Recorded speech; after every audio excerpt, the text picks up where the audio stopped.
Hi, it's Leanne from Beam, and I've just come into my therapy room having spent the morning training a lovely group of people. One of my favourite courses that we deliver, which is Stepping Into Your Power.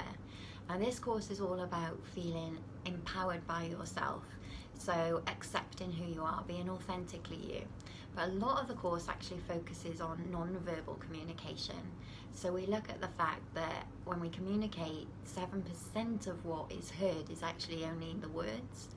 The rest of communication, 38% is the tone we use, and the remainder is the body language. And we read this all the time. We might not necessarily be aware of it, but if you saw someone and they said, "Morning," you would read that they were really happy and cheery.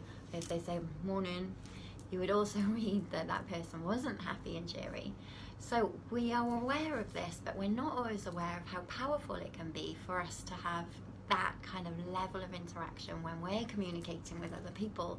So if we had a presentation, for example, we might spend hours and hours and hours and days even on the content of the presentation and the words. But then when we stand up, we're very self-conscious and we're very quiet and we don't present ourselves to the best of our ability. And if people actually are spending 93% of the time reading the full picture of you and only 7% focusing on the words, it means that your message is kind of getting lost.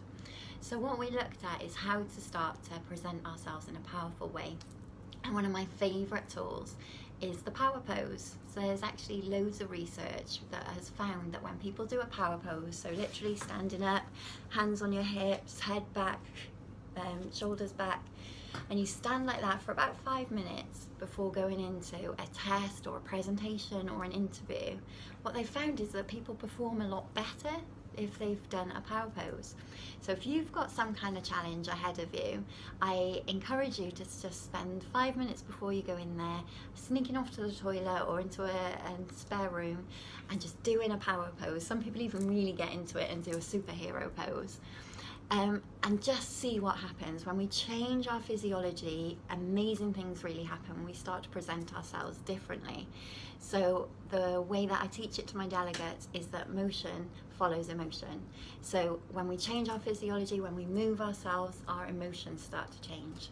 So I encourage you to step into your power and to start to become a more powerful, authentic version of you by doing a power pose. Give it a go. Thanks.